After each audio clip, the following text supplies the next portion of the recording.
A noble with necromancer powers? And no, I'm not talking about Solo at Levin, but this man, well, he could be just as good. The work is about a kid who is the son of the lord of a small village. And like his father, he has the powers of a necromancer. The Manhwa begins in a very light way, showing a dialogue between the protagonist called Simon and his father, Lord Valencia.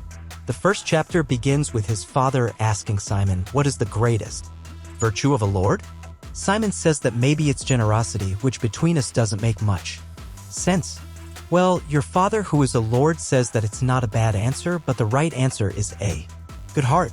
So your father explains that the necessary virtue of a lord depends a lot on the situation. Then he cites examples such as friends, family, and even a villain, showing that a lord needs to be in control of the situation and make the right decisions regardless of the context. So skipping this part, a kind of employee of the lord calls him asking for help with his work. Simon's father then shows his powers as a necromancer, creating a kind of portal to summon several undead so that they can help with the work. Damn, the guy already disturbs the peace of the dead by calling them and even puts the guys to work law. It's no longer enough for animals to work all their lives until they die. Now, even in death, having to work is complicated, but the dead seem to do this, willingly showing that they have a good relationship with that lord or that the lord controls them. Then Simon shows admiration for his father's necromancer skills. Then the Manhwa itself explains how that universe works. It is explained to us, readers, that necromancers are wizards specialized in black and obscure magic. And it is said that a long time ago, the Emperor of Talhern sent 50,000 soldiers. Yes, 50,000 soldiers low. These soldiers were sent to finish off the necromancers. And amazingly, only 10 necromancers were able to annihilate all 50,000 soldiers and transform them into undead. Yes, only 10 necromancers defeated 50,000 human soldiers, which already shows that in this universe, the difference in power between the two is absurd.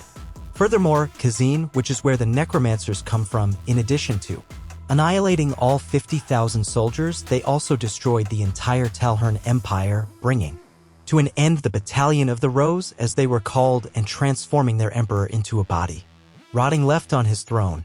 It was in this way that the necromancers increased their influence and dominated half of their continent. Yes, half, because the other half is dominated by their opposites, the so-called priests. Priests are the only antagonists of necromancers in this universe. They use truly divine powers in the name of their goddess, the goddess Dave. So the continent ends up being divided between necromancers and priests, one being the exact opposite of the other. But in our protagonist's village, apparently the necromancers summoned from his father are very peaceful towards all human beings in the place, bringing a bit of mystery to that village, which is described by the protagonist himself as a very small village called Leshel. So after this brief explanation of the universe of the work, the protagonist goes home for lunch, and his mother, who is cooking, is introduced as a priest, or at least a woman who was once a priest in life, maintaining her powers. To give you an idea, she was cooking a meal that uses poisonous mushrooms.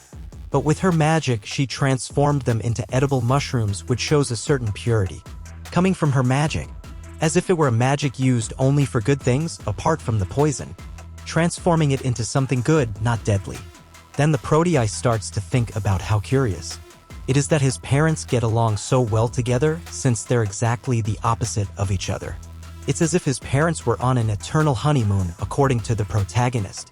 And yes, that sentence was a little strange. Well, after the meal, Simon says good night to his parents and goes to his room to sleep. It's at that moment that a letter is thrown in his face through the window, and when he looks at the window, he sees a girl in his room, a beautiful girl, apparently delicate and somewhat sagacious. But then Simon ignores her and goes to his bed to sleep. The girl in question acts like a Sunday and starts yelling and screaming, saying that he can't ignore her. Lo! Simon then asks who she is, how she got to her room, and if she is lost, already showing that the protagonist apparently has a good heart, as one of his first questions is whether the girl who broke into his room is lost, showing a little innocence and even kindness towards other people. Then the girl says that she is not lost and that she's there because of him, and even calls him by his first and last name. He asks how she knows her name, and her parents enter your room worried. about being a thief. Then the girl calls Simon's parents by their names too, and they recognize her, saying that she hasn't changed a bit and that they miss her, which is reciprocal. Then her parents explain to Simon who that girl is. Her name is Nephus or Hold. At that moment, the prote realizes that this is the name of the person who led the army of necromancers against the Talhern Empire, and who turned its emperor into a puppet. In other words, as this war took place a long time ago, Simon already understands that that girl is a witch over 300 years old. Yes, we have that classic girl who looks about 15 but is 300 years old. Oh, I confess that this cliché is not the most attractive. However, just because she is an apparently strong character, she already attracts more attention. Then Simon reads the letter that was thrown in his face earlier. In that letter, there is an invitation for him to join the Keys and School of Magic. After the invitation is made, the first chapter of the work ends. I particularly liked the first chapter a lot. I think they presented the universe well without making something full of spoilers and extensive, and at the same time, they presented a little about Simon's perspective and what his Moore state is currently like, framing the protagonist as someone kind, affectionate, and until then very understandable. Now moving on to chapter 2, the chapter begins with Nephus, the witch girl, saying goodbye to the protagonist, saying that they are in Kezan. Simon's father, Richard, asks to see the letter his son received. He reads the letter and says that Kezan is a school of necromancers and that the school's chancellor is Nephus. Simon's father says that the school is far away, that it is on Roke Island, and says what his son has to do to get to school, which seems like a lot of work. But Simon's father supports his son's trip and says he doesn't need to worry because the route is really cool and the island is beautiful. Furthermore, he also says that Kezan's uniforms are stylish. Lowell. His parents tell Simon that he is going to learn necromancer skills in Kezan, but that first there are some things he needs to learn, like black magic, for example. And Simon's father even says that he will need to learn breathing methods, so he shouldn't even think about sleeping from tomorrow.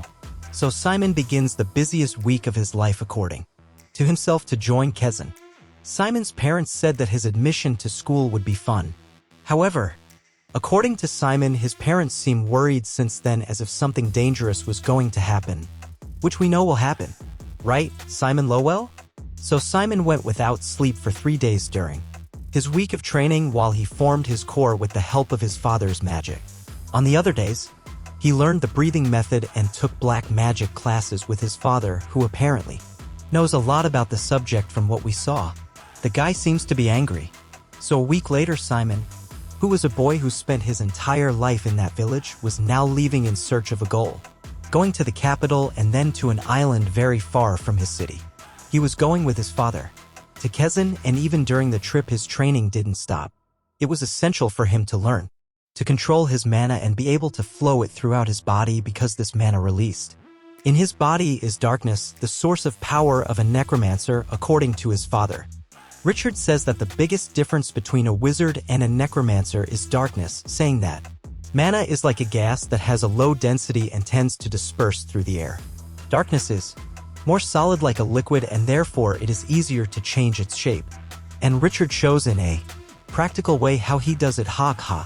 Richard says that as they have little time, the focus should be on extracting the darkness from their core, and it is at this point that Simon already shows himself to be the protagonist.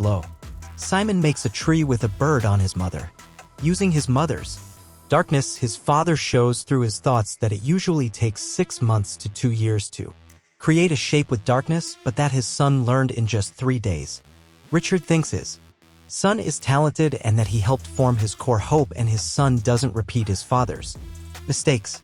But seeing how his son is far beyond the ordinary, he decides to let Simon's talent flourish.